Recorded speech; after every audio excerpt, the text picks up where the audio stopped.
बिस्मिल्लाहिर्रहमानिर्रहीम। अस्सलाम वालेकुम। क्लास 9 आपके चैप्टर नंबर 1, चैप्टर नंबर 2 और चैप्टर नंबर 3 फिज़िक्स के न्यूमेरिकल कवर हो चुके हैं। आज जो हमारा टॉपिक है chapter number 4 horizontal and vertical perpendicular components के ऊपर है, रेजोल्यूशन ऑफ फोर्सेस। सबसे पहले तो बच्चों मैं आप लोगों को ये क्लियर करती जाऊँ कि परपेंडिकुलर कंपोनेंट्स किसको कहते हैं। एक्स एक्सिस और y axis. X axis horizontal होते हैं यानी कि ज़मीन पर, और वाई एक्सिस वर्टिकल होते हैं यानी कि सीधे। अब यहाँ पर आप सबसे पहले फार्मूले इसके जो है अच्छे से रिमाइंड कर लें। हॉरिजेंटल एफ एक्स को कहा जाएगा एफ कॉस थीटा, और वर्टिकल अगर बात होगी F Y is equal to F sine theta. Magnitude और डायरेक्शन की अगर बात करेगा तो मैग्नीट्यूड का फार्मूला है F is equal to F x square plus F Y square का अंडर रूट, और अगर थीटा डायरेक्शन थीटे से रिजेंबल होगा, theta is equal to tan inverse F Y over x. इसी तरीके से टॉर्क की आपके अगर आपने डेफिनेशन याद की भी है, बहुत इंपॉर्टेंट है टॉर्क की, कपल की, तो टॉर्क का formula is equal to F multiply L. अब हम अपने आते हैं सवाल की तरफ। Find the perpendicular component. देखें परपेंडिकुलर की बात आ गई, इट मीन आपको एफ एक्स भी मालूम करना है और एफ वाई भी। परपेंडिकुलर कंपोनेंट में जबकि फोर्स एफ हमें 50 न्यूटन दे रहा है, x axis degree 30 degree, degree का मतलब थीटा, थीटा हमें क्या दे रहा है 30 डिग्री। और जब अगर हम लोगों ने एफ एक्स का फार्मूला याद किया हुआ है, F X is equal to F cos theta, F Y is equal to F sine theta. आपने जस्ट वैल्यूज पुट आउट करनी है। एफ की जगह 50 कॉस 30, आपने कैलकुलेटर पे डायरेक्ट लिखना है 50 कॉस 30, तो आंसर आ जाएगा 43.3। इसी तरीके से एफ वाई में 50 साइन 30 आप लिखेंगे तो आंसर आएगा 25 न्यूटन।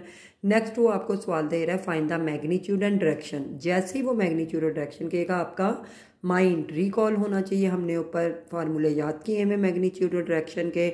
जबकि वो एक्स कंपोनेंट का मतलब है एफ एक्स हमें 12 दे रहा है, और वाई कंपोनेंट का मतलब है एफ वाई हमें 5 दे रहा है। अब यहाँ पर हम f का पहले फार्मूला मैग्नीट्यूड में अप्लाई करते हैं, F x square plus F Y square under root. F X की जगह 12 डालेंगे और 5, 12 का स्क्वायर 144, 5 का स्क्वायर 25, दोनों को प्लस किया 169, और अंडर रूट लेंगे तो 13। इसी तरीके से जब हम लोग डायरेक्शन की बात करेंगे, theta is equal to tan inverse F Y over X 5/12। आपने इसको आंसर जब निकालेंगे 5/12, tan इनवर्स किस तरीके से निकाला जाता है, शिफ्ट और tan दबाना है बच्चे। tan इनवर्स के लिए हम क्या दबाएंगे, शिफ्ट एंड tan। कैलकुलेटर के ऊपर शिफ्ट tan 5/12 लिखेंगे तो आंसर आएगा 22.6। क्वेश्चन नंबर 4 में वो कहता है फोर्स हमें 100 न्यूटन दे रहा है, जबकि डिस्टेंस को आप L से भी जाहिर कर सकते हैं और R से भी, लेकिन जो मेन चीज़ याद रखने की वो सेंटीमीटर, 10 सेंटीमीटर है। सेंटीमीटर को मीटर में करने के लिए हमेशा आपने 100 से डिवाइड करना है। टॉर्क वो कह रहे हैं मालूम करें, हम लोग टॉर्क का फार्मूला इस्तेमाल करते हुए torque is equal to F multiply L, दोनों को हम मल्टीप्लाई करेंगे, और टॉर्क का जो ऐसे यूनिट है newton metre. Forces acting angle दे रहा है थीटा यानी कि 30 डिग्री। हॉरिजेंटल कंपोनेंट, हॉरिजेंटल आपको पहले भी बता चुकी है, एफ एक्स को हम कहेंगे, एफ एक्स भी हमें दे रहा है 20, जबकि फोर्स एफ कह रहा है मालूम करें। Simple formula F X is equal to F cos theta. F X की जगह आप 20 रखें, एफ एस सच रहेगा, कॉस 30 डिग्री आप लेंगे 0.866, यहाँ पे मल्टीप्लाई वहाँ जाके डिवाइड, आंसर आ जाएगा फोर्स का 23.1 न्यूटन। इसी तरीके से वो कहता है 16 सेंटीमीटर रेडियस है, एल कह दें आर कह दें, इट्स डिपेंड अपॉन यू, लेकिन आपका जो मेन मुद्दे का काम है वो है सेंटीमीटर को कन्वर्ट करना 100 से डिवाइड करके। इसी तरीके से फाइन टॉर्क, टॉर्क कह रहा है मालूम करें, और कपल ऑफ 50 न्यूटन, न्यूटन किसको जाहिर करता है, फोर्स को, फोर्स में 50 दे रहा है, और कपल अगर कहेगा बच्चे कपल 2 को कहते हैं, तो 2 को आपने एफ इज इक्वल टू, वैसे तो टॉर्क का फार्मूला एफ मल्टीप्लाई एल है, तो यहाँ पर हमने 2 का भी एडिशन कर देना है, 2 multiply F multiply L, answer आ जाएगा 16 न्यूटन मीटर। बहुत छोटे छोटे से इसके न्यूमेरिकल हैं इस चैप्टर के, बहुत इजी। लॉन्ग के हवाले से अक्सर इस चैप्टर का लॉन्ग आ जाता है, कपल वाला बहुत दफ़ा आया हुआ है। इसी तरीके से अगर हम अगले सवाल की तरफ जाते हैं, देखें वो आपको दे रहा है कि आप पिक्चर फ्रेम, एक पिक्चर फ्रेम जो लटकी हुई है, 2 पिक्चर्स हैं, एक स्ट्रिंग रस्सी से, एक का न्यूटन 3.8 है जबकि दूसरे का 4.4। हम इसको नाम दे देंगे F1y और F2y। जबकि वो कह रहे हैं टोटल वेट इन दोनों का मालूम करें, तो इन दोनों को हम जस्ट कुछ भी नहीं करने वाले, प्लस करेंगे तो आंसर आ जाएगा 8.2 न्यूटन। इसी तरीके से अगला वो कहता है एक नट का फोर्स यानी कि F1 हमें 200 दे रहा है, यूजिंग 10 सेंटीमीटर। सेंटीमीटर जब भी आ रहा है आर या L, it's depend upon you. L का लेकिन मैं ज़्यादातर इस्तेमाल कर रही हूँ 10, और सेंटीमीटर नहीं आपने भूलना, 100 से हम डिवाइड करेंगे। नेक्स्ट वो कहता है व्हाट लेंथ, यानी कि L1 हमें दे चुका था, L2 अब कह रहा है क्या होगी अगर 150 न्यूटन। न्यूटन किसके लिए इस्तेमाल होता है? फोर्स के लिए। तो simple formula F1 L1 F2 L2।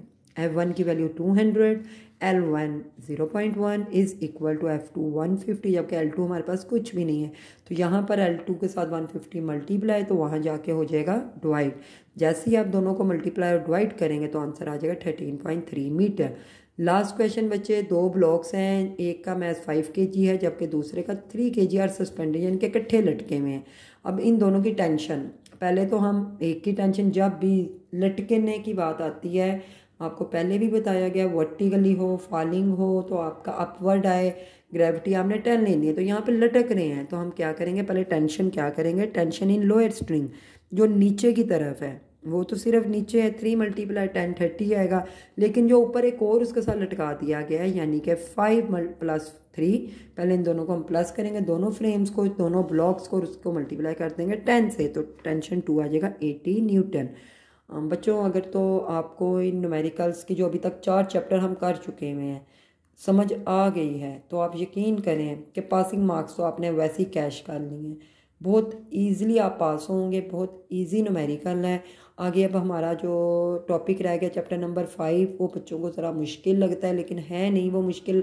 आपको एक और चीज़ क्लियर करती जाऊँ, अगर आप डाटा बना लेते हैं, डाटा के अलग से नंबर हैं, फार्मूला लिखते हैं फार्मूले के अलग से, और फिर आप जब इम्प्लीमेंट करते हैं उसके अलग नंबर हैं, तो आप कम से कम डाटा बनाना ज़रूर सीखें। और वो डाटा मैं आपको पहले भी बता चुकी हूँ, जब तक आपने फर्स्ट चैप्टर के ऐसे यूनिट नहीं याद करने, बेस यूनिट के हैं, ड्राइव के यूनिट है, प्रीफिक्सेस हैं, तब तक आपको कोई फ़ायदा नहीं होने वाला। आपने मेन उन पर फोकस करना है।